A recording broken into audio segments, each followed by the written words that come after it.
প্রিয় শিক্ষার্থীবৃন্দ, আসসালামু আলাইকুম। ধারণরায় সরকারি কলেজের ডিগ্রি প্রথম বর্ষের অনলাইন ক্লাসে তোমাদের স্বাগতম। আমি আজকে অর্থনীতি প্রথম পত্র ব্যষ্টিক অর্থনীতির উপরে একটি ক্লাস নিব। আমাদের আজকের অধ্যায় 6 উৎপাদন তত্ত্ব। এটি এই অধ্যায়ের পঞ্চম ক্লাস। আমাদের আজকের টপিক ক্রমহ্রাসমান প্রান্তিক উৎপাদন বিধি ব্যাখ্যা করো। এই বিধির ব্যতিক্রমগুলি অথবা সমালোচনা লিখো। এই বিধি কৃষিক্ষেত্রে কেন অধিক কার্যকরী? কৃষি ছাড়া আর কোন কোন ক্ষেত্রে এই বিধি প্রযোজ্য? অর্থনীতিতে এই বিধির গুরুত্ব কী? এই বিধিটি জানতে হলে আমাদের আরো একটি কোশ্চেন জানতে হবে। সেটি হচ্ছে উৎপাদন বিধি কাকে বলে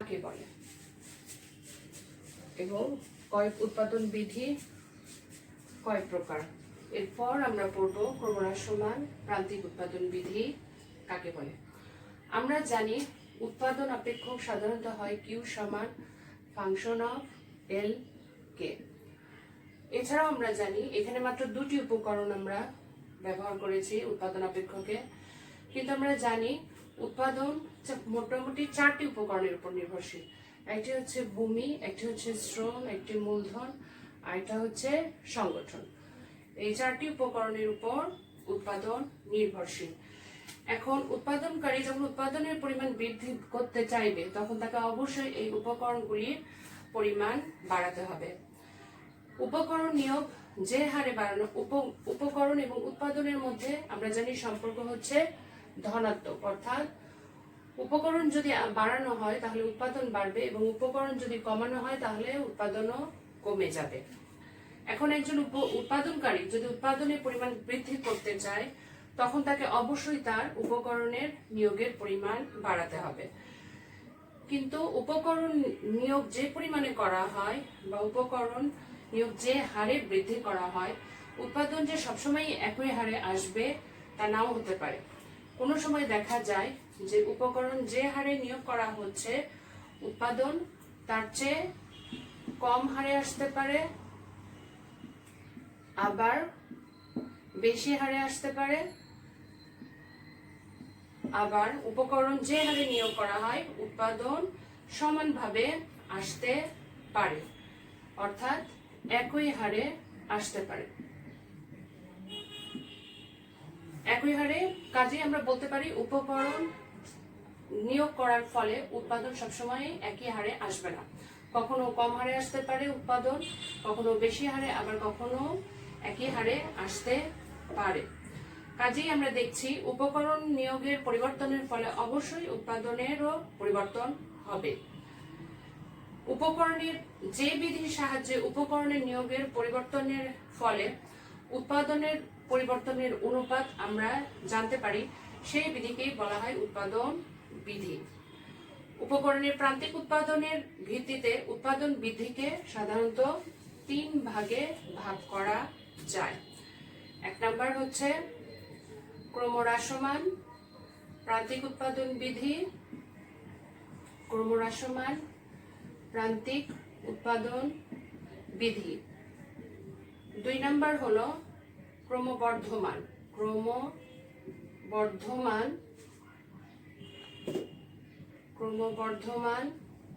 প্রান্তিক উৎপাদন বিধি, এবং 3 নাম্বার হলো সমানুপাতিক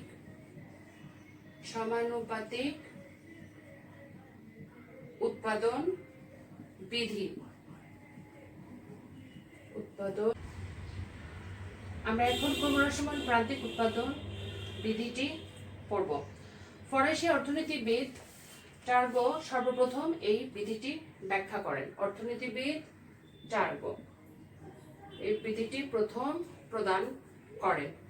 অতঃপর মার্শাল, রিকার্ডো, ম্যালথাস, আমরা আরো কিছু অর্থনীতিবিদ আছেন, মার্শাল, রিকার্ডো, ম্যালথাস, স্টিগলার,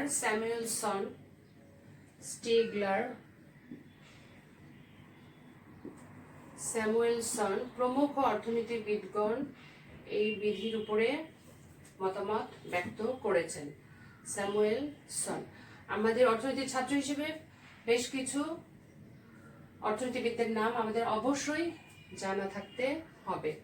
স্যামুয়েলসন প্রমুখ অর্থনীতিবিদগণ এই বিধি সম্পর্কে তাদের মতামত ব্যক্ত করেছেন, তবে প্রত্যেকেই অধ্যাপক মার্শালের বক্তব্যটিকেই তারা সমর্থন করেছেন। মার্শাল বলেছেন, ভূমিতে মার্শাল কৃষির উপরে এই বিধিটি প্রদান করেছেন। মার্শালের মতে ভূমিতে কৃষিকাজের জন্য যদি আমরা অতিরিক্ত শ্রম ও মূলধন নিয়োগ করা হয়, নিয়োগ বৃদ্ধি করলে সাধারণত আনুপাতিক হার অপেক্ষা কম হারে উৎপাদন বৃদ্ধি পাবে। শ্রম ও মূলধন হচ্ছে উপকরণ, আর এই উপকরণ নিয়োগ করে যে উৎপাদনটা পাবো, এই উৎপাদনটা আমরা অপেক্ষাকৃত কম পাবো। এটি হচ্ছে ক্রমহ্রাসমান প্রান্তিক উৎপাদন বিধি, উৎপাদন কম পাবো। মার্শালের সংজ্ঞাটিকে আমরা বলতে পারি, ভূমিতে যদি মার্শাল এই বিধিটি কৃষির উপরেই দিয়েছেন, ওনার মতে ভূমিতে কৃষিকাজের জন্য শ্রম ও মূলধন নিয়োগ যদি বৃদ্ধি করা হয়, তাহলে সাধারণত আনুপাতিক হার অপেক্ষা, অর্থাৎ যে হারে উপকরণ নিয়োগ করা হবে তার চেয়ে কম হারে, এটা কি বলা হচ্ছে আনুপাতিক হার, আনুপাতিক হার অপেক্ষা কম হারে উৎপাদন বৃদ্ধি পাবে, যদি এখানে কিছু শর্ত আছে, যদি না ইতিমধ্যে কৃষি পদ্ধতির কোনো উন্নয়ন ঘটে।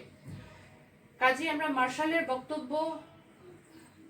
বক্তব্য এবং আরো কিছু অর্থনীতিবিদের বক্তব্য আমরা এক্ষেত্রে পড়তে পারি। যেমন অধ্যাপক বেনথাম বলেন, অন্যান্য অবস্থা অপরিবর্তিত থেকে যদি উৎপাদন ক্ষেত্রে উপাদান সংমিশ্রণের কোনো একটি উপাদান যদি বাড়ানো যায়, তবে একটি নির্দিষ্ট বিন্দুর পর দেখা যাবে প্রথমে একটা নির্দিষ্ট বিন্দু পর্যন্ত প্রান্তিক উৎপাদন বাড়তে থাকবে এবং এরপরে গড় উৎপাদন হ্রাস পাবে, গড় বা প্রান্তিক উৎপাদন হ্রাস পাবে।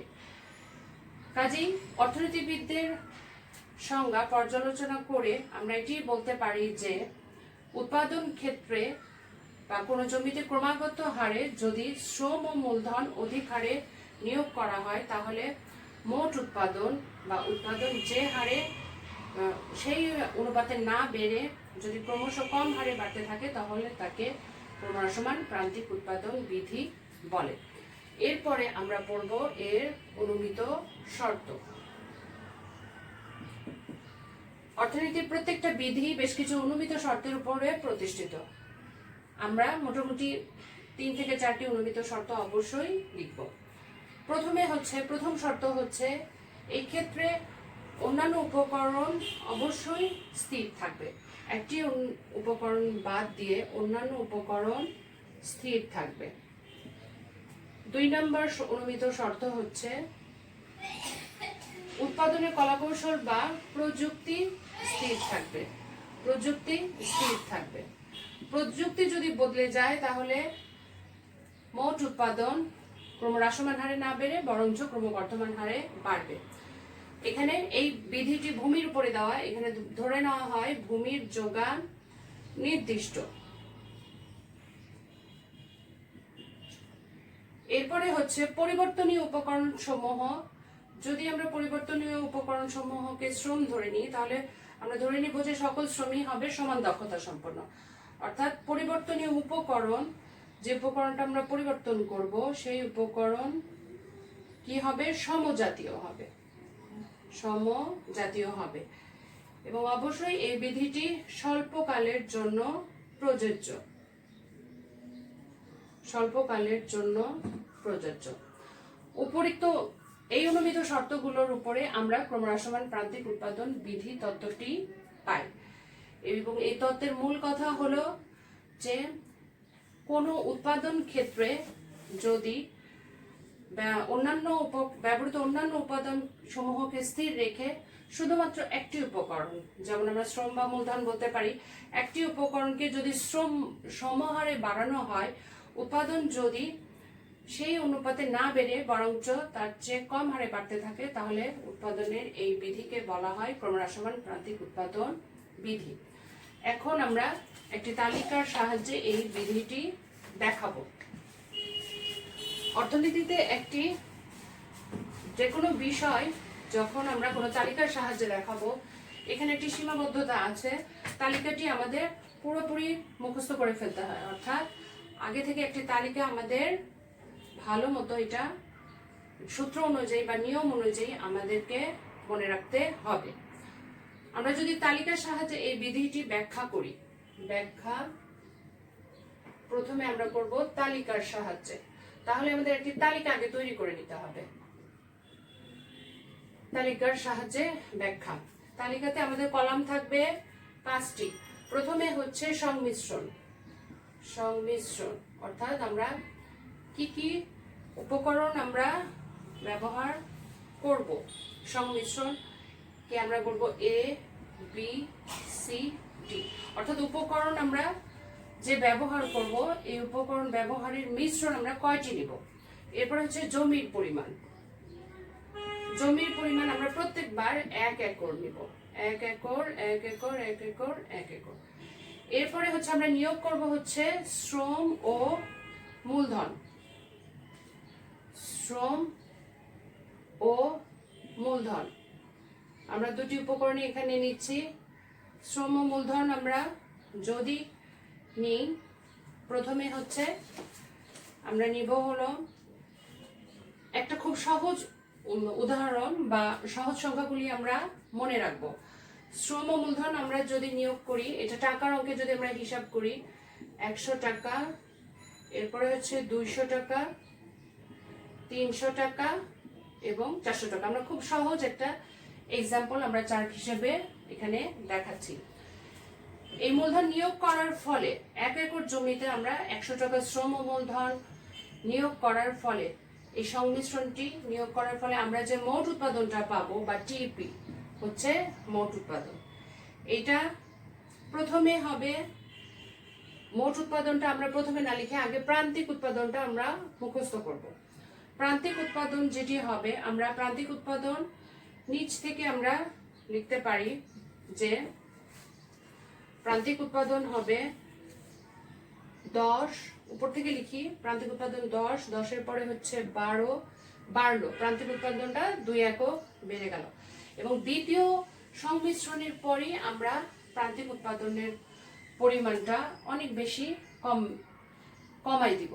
এটা প্রথম এককে বেড়েছে, প্রথম সংমিশ্রণ থেকে দ্বিতীয় সংমিশ্রণের প্রান্তিক উৎপাদন 2 একক বেড়েছে এবং তৃতীয় সংমিশ্রণে আমরা প্রান্তিক উৎপাদনটা কমাই দিব 8 একক এবং চতুর্থ সংমিশ্রণের প্রান্তিক উৎপাদন হচ্ছে 6 একক। আমরা যদি এইভাবে একটি তালিকা আমরা গঠন করি, এই একককে আমরা মন বলতে পারি উৎপাদনের ক্ষেত্রে, মন মন। এখন আমরা প্রান্তিক উৎপাদন, এই যে কলামটা আছে এটি আমরা আগে গঠন করব। আমরা এটি প্রথম সংমিশ্রণে প্রান্তিক উৎপাদন যত হবে 10, এই সংমিশ্রণে দ্বিতীয় সংমিশ্রণে আমরা বাড়াবো প্রান্তিক উৎপাদন, অর্থাৎ উৎপাদনের প্রথম পর্যায়ে আসলে দেখা যায় সবসময় যে প্রান্তিক উৎপাদন বাড়ে কিছু সময় পর্যন্ত। এরপরে থেকে আমাদের যেটা কার্যকর হবে আসলে এরপর থেকে এই তৃতীয় সংমিশ্রণ থেকে আসলে ক্রমহ্রাসমান প্রান্তিক উৎপাদন বিধিটা প্রযোজ্য হবে। এরপরে আমাদের প্রান্তিক উৎপাদন 12 থেকে কমে যাবে 8, 8 থেকে কমে যাবে 6। এরপরে আমরা এখন মোট উৎপাদনটা আমরা কিভাবে লিখব। প্রান্তিক উৎপাদন প্রথম এক সংমিশ্রণে যা থাকবে সেটিই থাকবে গড় উৎপাদন, মোট উৎপাদনে। এরপরে আমরা এই দুটি যোগ করব, 10 আর 12 যোগ করলে হবে 22, এটি হবে দ্বিতীয় সংমিশ্রণের মোট উৎপাদন। এরপরে হচ্ছে 22-এর সাথে আবার আমরা 8 যোগ দিব, তাহলে হবে 30, এটি হচ্ছে তৃতীয় সংমিশ্রণের মোট উৎপাদন। 30-এর সাথে আবার আমরা যোগ দিব 6, 36, এটি হবে চতুর্থ সংমিশ্রণের প্রান্তিক উৎপাদন।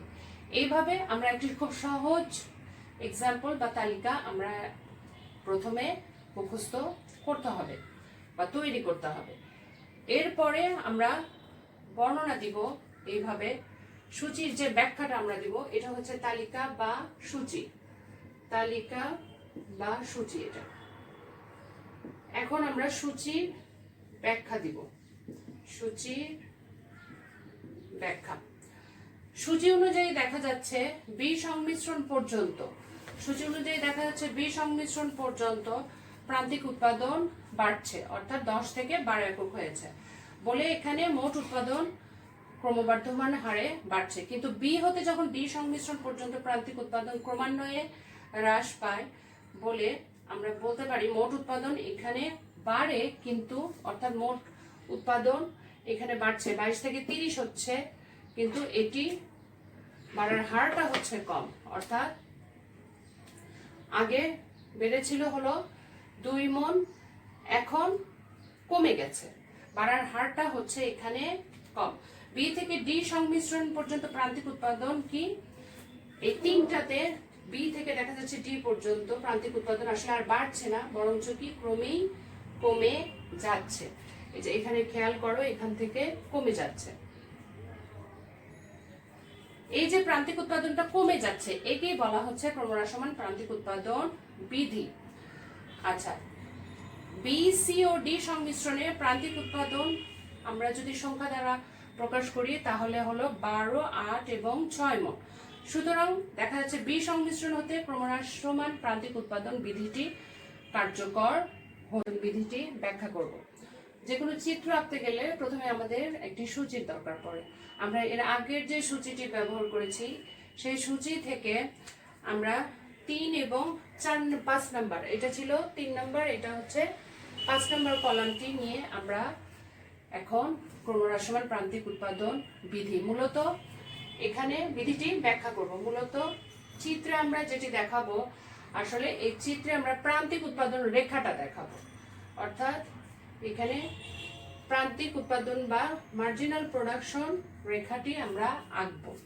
তো এই প্রান্তিক উৎপাদন রেখাটা আঁকার জন্য আমাদের প্রান্তিক উৎপাদনের পরিমাণটা জানতে হবে।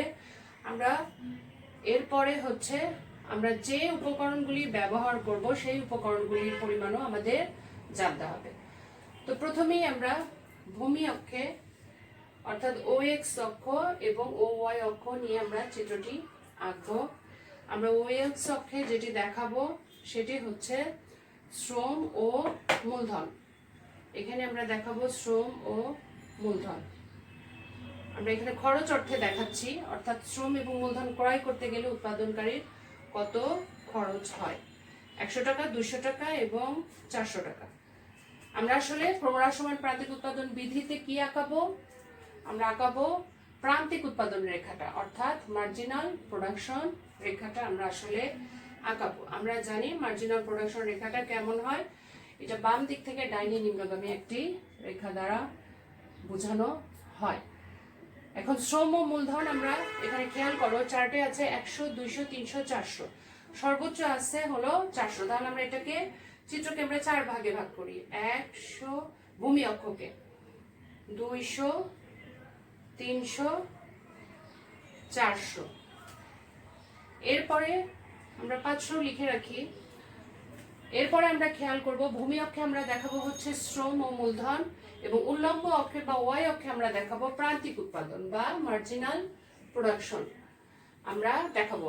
এখানে খেয়াল করে দেখো প্রান্তিক উৎপাদনের সর্বোচ্চ মানটা কত। প্রান্তিক উৎপাদনের সর্বোচ্চ মান হচ্ছে 12 বা 12। এখন আমরা এখানেও আমরা ভাগ করে নিব, এটি আমরা 5 বলতে পারি, এটি হচ্ছে 10, এখানে 15। ওয়াই অক্ষে আমরা কি দেখাবো, প্রান্তিক উৎপাদন।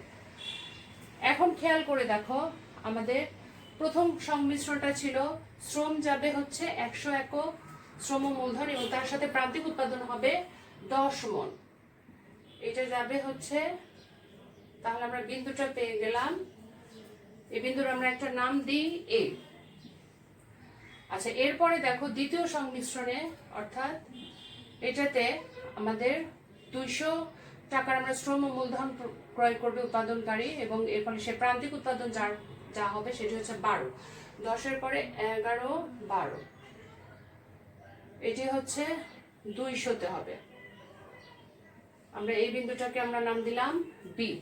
এরপরে দেখো দেখো তৃতীয় সংমিশ্রণে আছে 300 টাকা শ্রম মূলধন নিয়োগ করে উৎপাদনকারী পাবে 8 একক প্রান্তিক উৎপাদন। তাহলে 8 একক আমরা 10 এর নিচে হবে 2 ঘর নিচে হবে 8, এখানে হবে 8, এর আগে ছিল 10 11, এটা ছিল 12। 8 একক আমরা পেলাম প্রান্তিক উৎপাদন, এটা হচ্ছে 300 টাকা শ্রম মূলধন ব্যবহার, 300 একক শ্রম মূলধন ব্যবহার করে উৎপাদনকারী পেল 8 একক প্রান্তিক উৎপাদন। এই বিন্দুটি ধরি সি। এরপরে উৎপাদনকারী চতুর্থ সংমিশ্রণে 400 একক সে ব্যবহার করছে শ্রম মূলধন এবং প্রান্তিক উৎপাদন পেয়েছে 6 একক।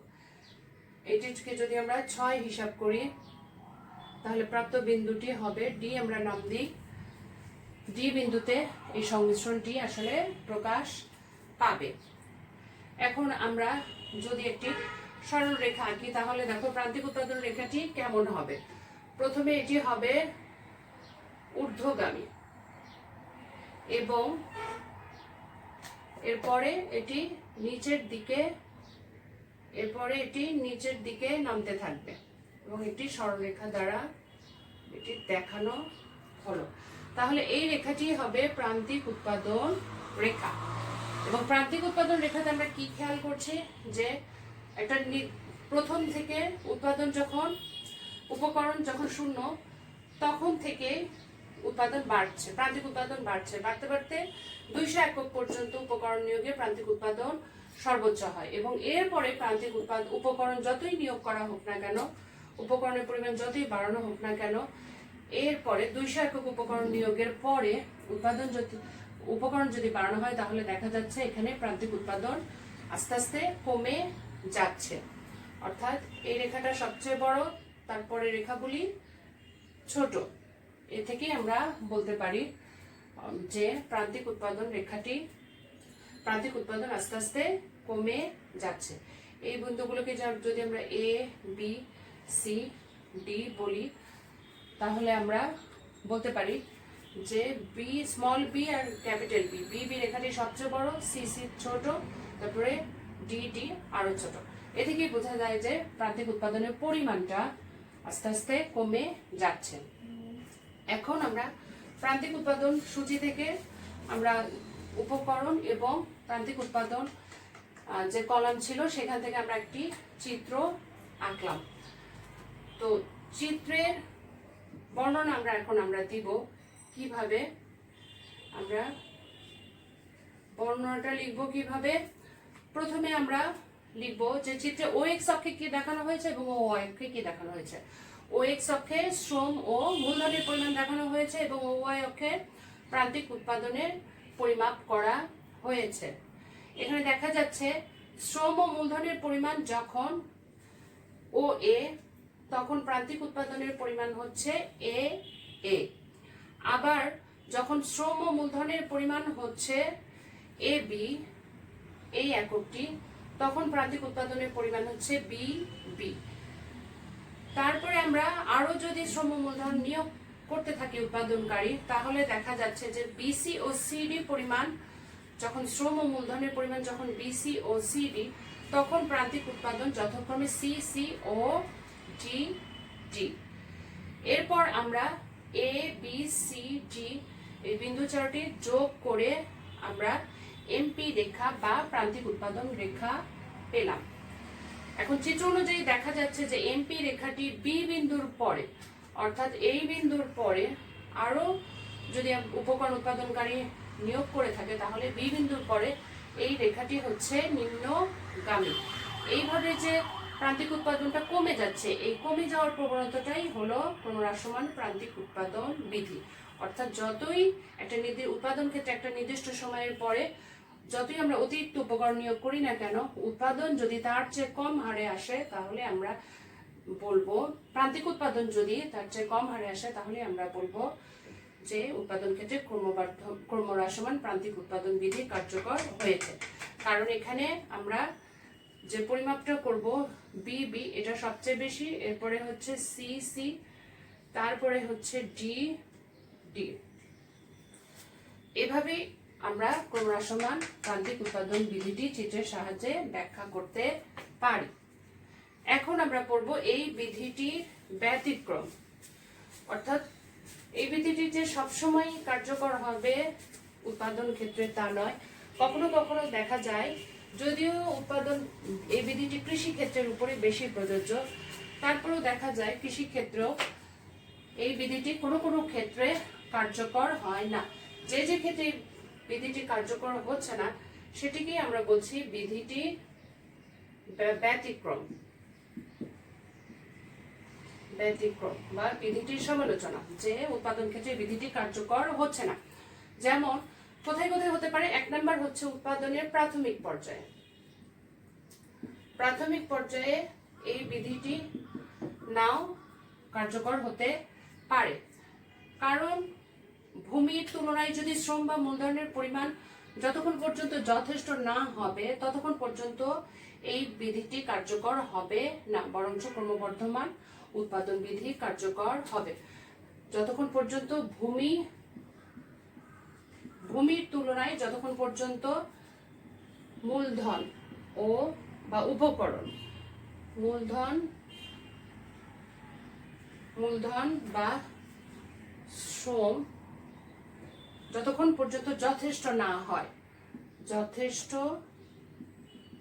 না হয় ততক্ষণ পর্যন্ত, অর্থাৎ উৎপাদনের প্রাথমিক পর্যায়ে আসলে দেখা যাবে অতিরিক্ত ভূমি বা অতিরিক্ত মূলধন বা শ্রম ব্যবহার করলে দেখা যাবে যে উৎপাদন আসলে প্রান্তিক উৎপাদন আসলে বাড়ছে। কাজে আমরা বলতে পারি উৎপাদনের প্রাথমিক পর্যায়ে এই বিধিটি কার্যকর নাও হতে পারে। এরপরে যদি চাষের পরিবর্তন হয়, চাষ পদ্ধতি যদি আধুনিকীকরণ হয়, এই বিধিটি ছিল যখন প্রাচীন চাষ পদ্ধতি ছিল তার উপরে দেয়া। কাজেই এখন বর্তমান যুগে বলা যায় যে চাষ পদ্ধতি যদি আধুনিকীকরণ হয় তাহলে কি হবে? এই বিধিটি কার্যকর হবে না। যেমন আধুনিকীকরণ বলতে আমরা কি বুঝি? আমরা যদি গরু ছাড়া আমরা যদি ট্রাক্টর, পশু ছাড়া আমরা যদি যন্ত্র দিয়ে আমরা চাষ পরিচালনা করি, ট্রাক্টর দ্বারা চাষ, এছাড়া পানি সেচ বিদ্যুতের সাহায্যে করি, এছাড়া সার ও উন্নত বীজ যদি ব্যবহার করা হয়, অর্থাৎ কৃষি ক্ষেত্রে যদি আধুনিক পদ্ধতি প্রয়োগ করা হয় তাহলে উৎপাদন না কমে বরং প্রান্তিক উৎপাদন না কমে বরঞ্চ প্রান্তিক উৎপাদন বাড়তে থাকবে। এরপরে 3 নম্বর আমরা বলতে পারি প্রাকৃতিক কারণ। অনেক সময় প্রাকৃতিক কারণে দেখা যায় যে প্রান্তিক উৎপাদন না কমে বরঞ্চ প্রান্তিক উৎপাদন বাড়ছে। যেমন যদি বন্যার পরে পানি চলে যায় তাহলে ভূমির উর্বরতা পূর্বের তুলনায় অনেক সময় বৃদ্ধি পেতে পারে, সেক্ষেত্রে প্রান্তিক উৎপাদন বিধিটি কার্যকর হবে না। এটা কখনো হবে? বন্যার পরে যদি মাটিতে পলি বেশি দেখা যায়, বন্যার পরে উর্বরতা অনেক সময় বাড়তে পারে। এরপর হচ্ছে উন্নত উপকরণ প্রয়োগ। 4 নম্বর হলো উন্নত উপকরণ প্রয়োগ। উৎপাদনকারী যদি, এটি আসলে আধুনিক চাষ পদ্ধতিরই একটি অংশ। উৎপাদনকারী যদি উন্নত বীজ, সার, কীটনাশক, সেচ ইত্যাদির মাধ্যমে জমি চাষ করে তাহলে কি হবে? এই বিধিটি কার্যকর হবে না, চাষ পদ্ধতি যদি উন্নত হয়। এছাড়াও শ্রমিকের দক্ষতা যদি বেশি থাকে তাহলেও এই বিধিটি কার্যকর হবে না। কাজেই আমরা বলতে পারি যে এই উৎপাদনের প্রথম দিকে ক্রমহ্রাসমান প্রান্তিক উৎপাদন বিধিটি স্থগিত থাকতে পারে, কিন্তু পরবর্তীকালে এমন একটি স্তর আসে যখন এই বিধিটি অবশ্যই কার্যকর হবে। তাই কিছু কিছু ব্যতিক্রম থাকা সত্ত্বেও আমরা বলতে পারি ক্রমহ্রাসমান প্রান্তিক উৎপাদন বিধিটির কার্যকারিতা আমরা কোনোভাবেই অস্বীকার করতে পারি না। প্রিয় শিক্ষার্থীবৃন্দ, এতক্ষণ আমরা শিখলাম ক্রমহ্রাসমান প্রান্তিক উৎপাদন বিধির চিত্রভিত্তিক ব্যাখ্যা এবং চার্টের সাহায্যে ব্যাখ্যা। এছাড়াও আমরা বেশ কিছু সমালোচনাও শিখলাম। পরবর্তী ক্লাসে আমরা শিখব ক্রমহ্রাসমান প্রান্তিক উৎপাদন বিধি কেন কৃষিক্ষেত্রে বেশি প্রযোজ্য। এছাড়াও আমরা শিখব কৃষি ছাড়া আর অন্য কোন ক্ষেত্রে ক্রমহ্রাসমান প্রান্তিক উৎপাদন বিধিটি প্রযোজ্য হবে এবং অর্থনীতিতে এই বিধির গুরুত্ব কি। আশা করি ক্লাসটি তোমাদের ভালো লেগেছে। তোমরা সকলেই অনেক বেশি পরিশ্রম করবে, ভালো করে পড়াশোনা করবে, স্বাস্থ্যবিধি মেনে চলবে এবং তোমাদের সকলেরই উজ্জ্বল ভবিষ্যৎ কামনা করে আজকের মতো এখানেই শেষ করছি। আল্লাহ হাফেজ।